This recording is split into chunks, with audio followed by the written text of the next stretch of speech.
one of the faces, if not the face of AEW right now, is Jon Moxley.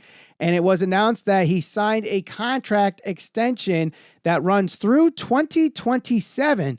But not only that, he's getting some extra responsibilities, which also include coaching up and coming talents and also mentoring. Good news for Jon Moxley. I actually like this move because obviously with everything going on with the likes of the CM Punk situation, the Andrade situation, and Sammy Guevara, there needs to be some leadership, and a guy that even before AEW was a thing, he was a big player in WWE.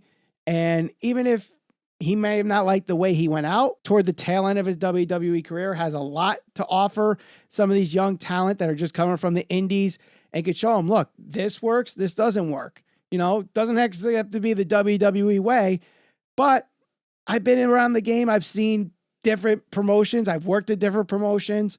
This is what's going to work for a big audience, that their experience so far is just smaller arenas right now. And, you know, a 4,000 seat arena for AEW to them is like an 80,000 seat arena anywhere else kind of thing. Yeah, and I think at the end of the day, they signed their franchise player, so to speak. I mean, whatever ends up happening with CM Punk, Punk was going to be, or supposed to be, and hope to be their cash cow. Unfortunate what's happening with him is he's still going to be a member of AEW a month, 2 months from now. I don't know, even if his injury heals.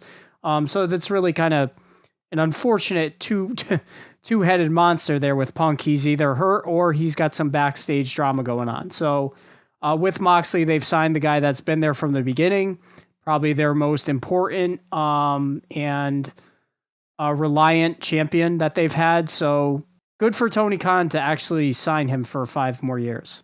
Right. And obviously Moxley did comment on this and said that he's not going anywhere, wants to stay in AEW. Part of the contract also included that he can only work for AEW and their partners. So kind of brings back the whole WWE thing where they have exclusive, you know, they have their exclusive talent. They don't work outside of WWE. And yes, there's more flexibility with this contract where he could work with whoever AEW is working with. They don't partner with GCW, for example. Now he can't do those independent shows that he was doing. So see, this part I actually do agree with. I'm all for guys being able to go out and make a living for themselves, do what they want, perform their whatever wrestling art to their own desire. That's amazing. But when you are now the number one guy in one of the most prominent wrestling promotions, at least in the United States, if not the world, you got to protect that 5-year investment that you made, and you may have to tell the guy, look, no more of that. No more rolling around in glass, no more barbed wire, no more wrestling at indie shows and VFWs. Like, we need you here.